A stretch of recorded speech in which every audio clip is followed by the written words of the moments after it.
Градот е само едно од средините каде човекот е одомакинет за живот.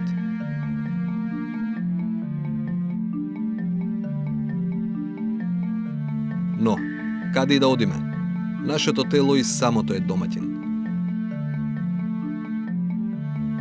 Вирусите и бактериите ги носиме и споделуваме со секој контакт.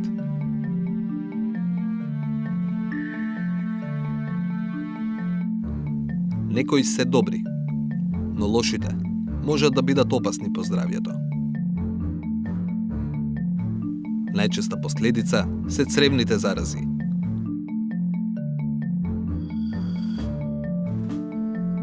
Близу 15.000 жители на Македонија и годинава ќе заболат од нив. Најчесто затоа што некој не си ги измил рацете, садовите или храната. За решение на овој проблем, докторите од секогаш имале многу едноставен совет – хигиена. Па сепак, во 2015 година се заразиле повеќе лица отколку пред 10 години. Тоа ни беше и мотивот да дзирнеме во светот на бактериите и тоа на местата кои што најчесто ни се прирака. Каде има најмногу бактерии? Законите не дозволија да тестираме предмети кои не се наши. Па изборот се стесни на нашата канцеларија. За примерокот подготвивме повеќе предмети кои што редовно се употребуваат во секоја куќа и канцеларија. Но, например, зедовме 2 тастатури, од кои што едната решивме пред да се земе примерокот, да исчистиме со средство кое што секој од нас го користи дома.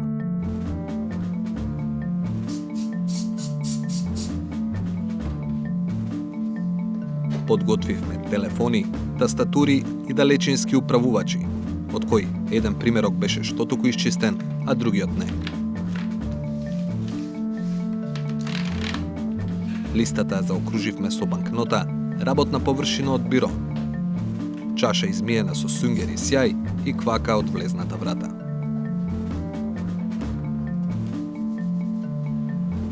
За резултатите да бидат кредибилни, го ангажиравме Институтот за јавно здравје.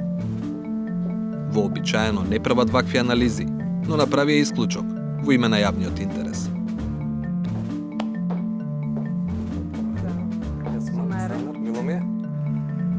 Ние се подготвуваме веќе полека. Пред малку исчистивме дел од предметите со неко општо средство за хигиена. Дали тоа ќе прави проблем на резултатите или? Ќе видиме колку е ефикасно. Има некоја специфика при земањето на брисеви? Да. Значи, брисевите се земаат влажни на влажнети во течна хранителна подлога, во случајот е декстрозен бульон, за да може, нели, пошто е влажна површината на брисот и поубаво да се залепи материјалот од местото кај што се зема. Сега одиме брисот пар. Што очекувате за брисот од парите? Ќе покажат резултатите. Не можам да кажем ништо. Ајде баш да видиме.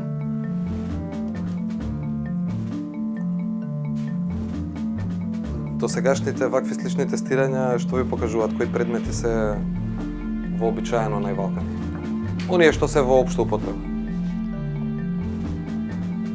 Па не знам да ви кажам, ние кај нас најчесто работиме, нели, со земаме брисеви од болнички средини, каде што очекуваме да биде хигиената на повисоко завитно ниво, нели, и не очекуваме да најдеме бактерии.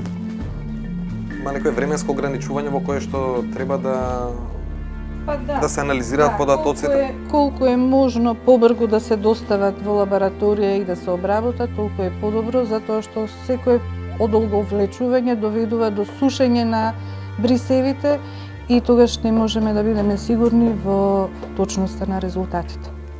Најкасно за 2 часа најдоцна зборува.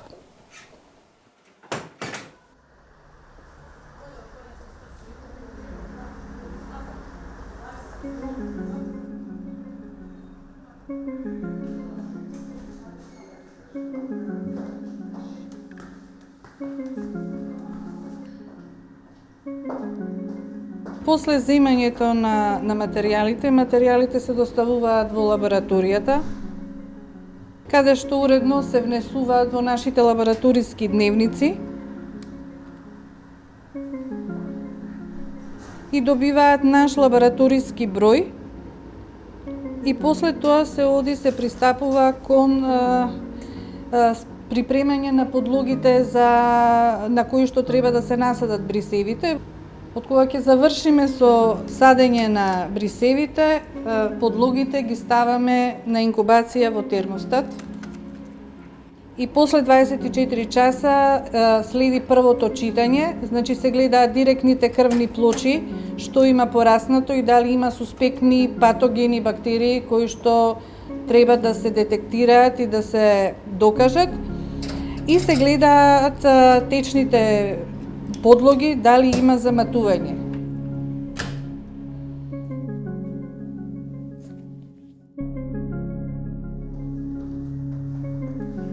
Читањето на резултатите по 24 часа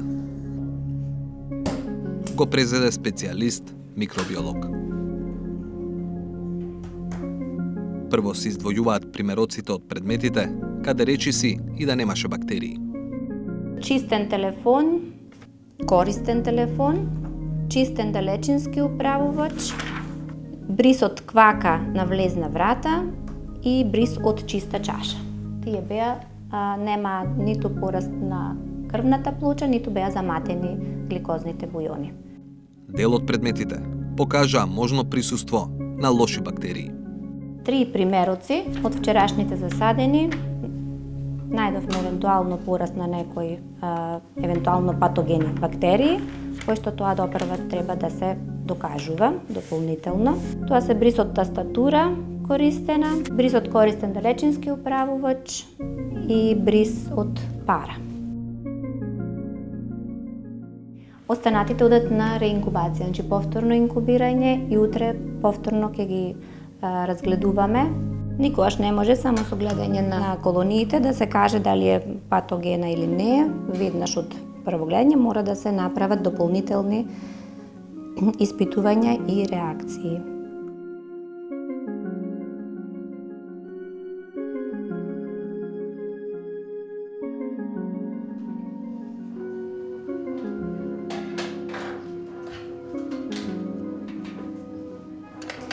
После 48 часовна инкубација, повторно ги читаме гликозните бујони, односно хранливите течни подлоги, дали се заматени, во нашите случаи не се, и ги читаме крвните плочи, на кои што беа засадени матните бујони после 24 часа.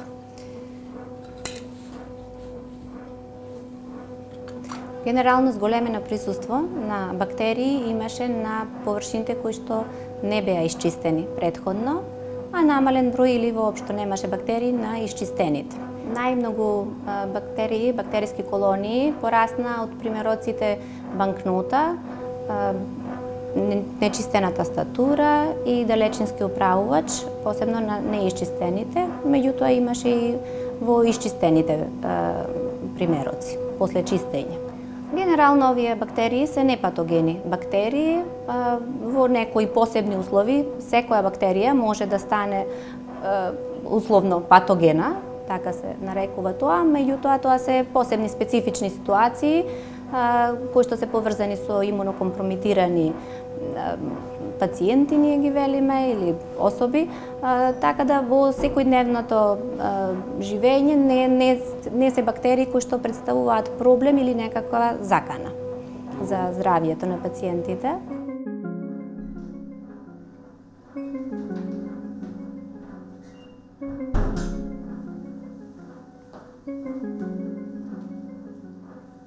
Се на се, најмногу и најразновидни бактерии се населиле на површини кои ги допираат повеќе луѓе, а кои не беа исчистени непосредно пред да се земе примерок.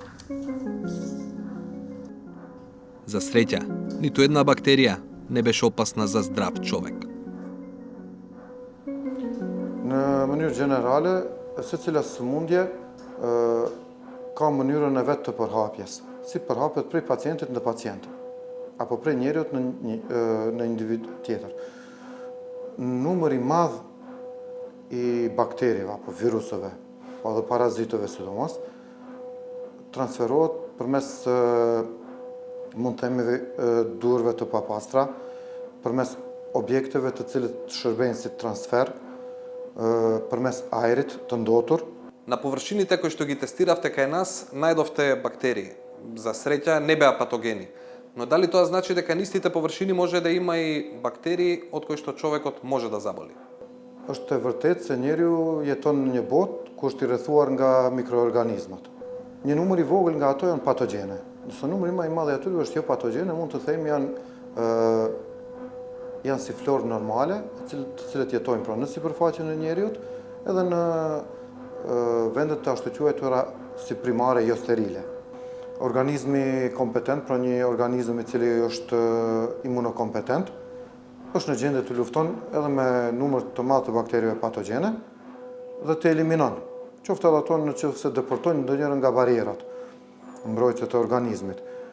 Gjithmonë problemi është te personat të cilët kanë imunitet të dobësuar, qofshin ato themi fëmijët e vegjël, qofshin moshat e shtyra, qofshin pacientët kronik, të cilët në vetë bartin pra sëmundje, siç është për shembull diabeti apo sëmundje tjera, të cilët e zvogëlojnë imunitetin.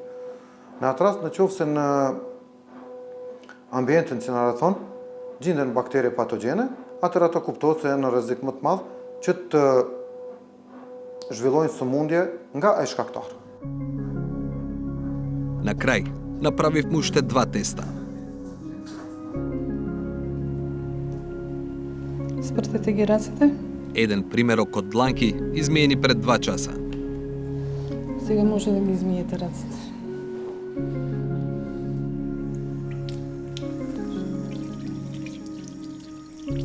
Втор примерок. Веднаш по вообичаено миење од 30 на секунди.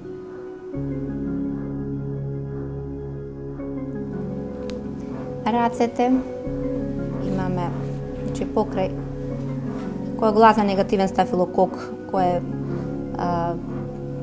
стандарден жител на рацете, на кожата од рацете, има и бацилус, бета-суви колонии, кои што ќе ги нотираме. Препорачано е подобро миење. Тоа на немиени раце и на миени имаме само гама албус и помал број на примарната плоча, што значи нема патогени бактерии, се одговара. Или народски кажано, и на измиени раце има бактерии. Но, отстранети се оние кои се потенцијално опасни. Përfundimisht kisha pas dëshirë që të kuptohet nga ky emision të merren them këto praktikat pozitive të larjes së duarve paraprakisht. Sidomos te fëmijët, sepse numri më i madh përmendëm i infeksioneve dhe infestacioneve me parazit ndodh pikërisht te fëmijët me disa sëmundje karakteristike. Ndërsa për anviset dhe anvistrit të kenë shumë kujdes me ushqimin. Më thonë, larja ushqimit të freskët, pra pemëve, sallatave, dhe ushqimi i cili ka qëndruar disa ditë mos të përdoret për konzum, se mund më tepër të bëjë dëm, sesa të përdoret si ushqim. Prandaj, shkaqet kryesore të paraqitjes së atyre sëmundjeve janë pra ushqimi, mënyrat jo mund të them praktikat jo higjienale të përpunimit dhe të ruajtjes dhe të konsumit të ushqimit. Kur them edhe të përgatitjes, ka disa shkaktarë të sëmundjeve të cilët kërkojnë përpunim termik në temperaturë të caktuar dhe në kohë zgjatje të caktuar. Pastaj disa shkaktarë, konkretisht parazitët, ato krijojnë ato transferohen përmes vezëve të tyre, të cilët janë shumë rezistente ndaj kushteve të jashtme dhe kur vinë në kontakt me duart e palara, atëherë rrethi mbyllet me hyrjen e tyre në gojë dhe në sistemin digestiv, ata zhvillohen domethënë parazit të rritur dhe fillon infestimi apo paraqitja e simptomeve nga ata parazit. Вирусите и бактериите се насекаде. Околу човекот и на човекот. Ниту постои начин, ниту е пожелно да ги отстраниме сите. Некои бактерии се добри, но лошите и годинава ќе разболат десетици илјади во Македонија. Полни амбуланти и испразнети паричници се само дел од последиците. А решението се чини толку едноставно.